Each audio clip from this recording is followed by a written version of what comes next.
السلام علیکم ناظرین، آج کا سچ کے ساتھ میں ہوں ندیم حسین۔ انتخابی مہم اپنے عروج پر ہے اور انتخابات کے لیے کاؤنٹ ڈاؤن کا آغاز ہو چکا ہے۔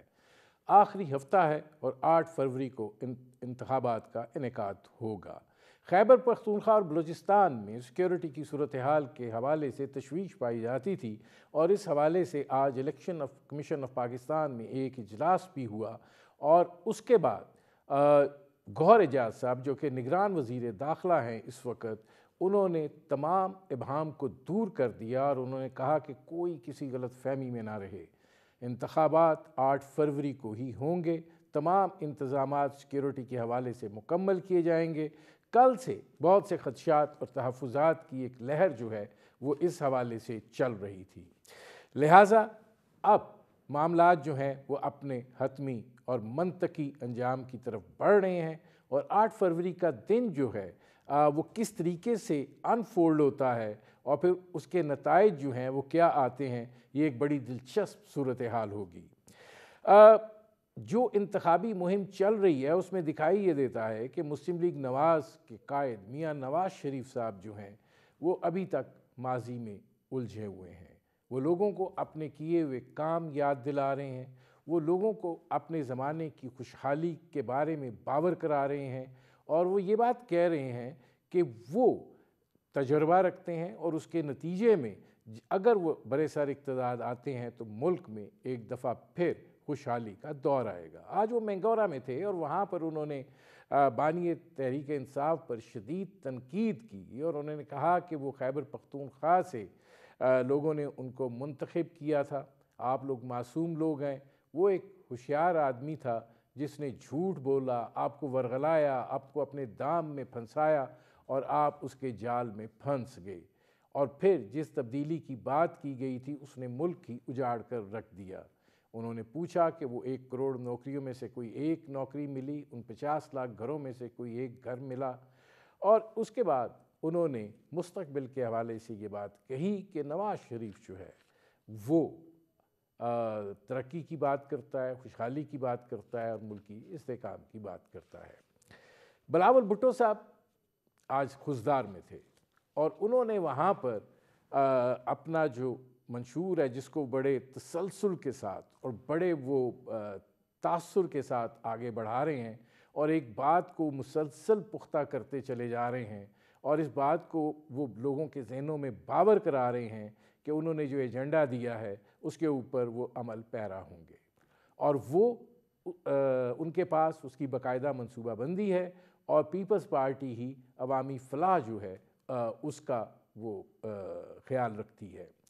وہ اپنے سیاسی مخالفین کو بھی نشانہ بنا رہے ہیں، ان کا ہدف تنقید جو ہے وہ اس وقت مسلم لیگ نواز ہی ہے اور وہ یہ سمجھتے ہیں کہ جس کو 3 دفعہ آزمایا گیا ہے اس کو 4تھی دفعہ آزمانے کا کیا فائدہ۔ میں نوجوان ہوں، نوجوانوں کی امید ہوں اور میں اس قابل ہوں کہ پاکستان میں تبدیلی لا سکوں۔ پاکستان تحریک انصاف بحیثیت جماعت اس وقت تتر بتر ہے، آزاد امیدوار کے طور پر ان کے لوگ جو ہیں وہ انتخابی عمل میں موجود ہیں۔ ان کا جو منشور ہے ظاہر ہے اس میں بہت سی چیزیں ہیں، بہت سے سوالیہ نشانات ہیں، چونکہ وہ براہ راست وزیر اعظم کے انتخاب کی بات کر رہے ہیں، وہ ٹروتھ اینڈ ریکنسیلیشن کمیشن کی بات کر رہے ہیں اور اس کو اب بلاول بھٹو زرداری جو ہیں انہوں نے بھی پک کیا ہے کہ وہی بنا سکتے ہیں اور وہی صورتحال کو اجاگر کر سکتے ہیں۔ دیگر سیاسی جماعتیں اپنی سی کوشش کر رہی ہیں اور ظاہر ہے انتخابی مارکہ جو ہے وہ چل رہا ہے۔ توقع کیا یہ کی جانی چاہیے کہ اس میں سے استحکام نکلے گا۔ دوسرا، جتنی بھی سیاسی جماعتیں ہیں انہوں نے جو منشور دیے ہیں اور اس میں جو معاشی اہداف اور وعدے کیے گئے ہیں، IMF نے جو بیڑیاں پہنائی ہوئی ہیں اس کے اندر رہتے ہوئے کیا ان کا حصول ممکن ہے؟ جو 16 مہینے کی اتحادی حکومت رہی تھی اس میں اس وقت کے وزیر خزانہ اسحاق ڈار صاحب نے کوشش کی تھی، دانتوں سے وہ گانٹھیں کھولنی پڑی تھی۔ اب جب یہ صورتحال ہے تو آگے کیا ہوگا اور ہمیں سٹینڈ بائی ارینجمنٹ کے بعد ظاہر ہے IMF سے جو بھی منتخب حکومت آئے گی اس کو تیسری ٹرانچ اور اس کے حوالے سے بات کرنی ہوگی۔ مہنگائی کی صورتحال اپنی جگہ پہ ہے، عوام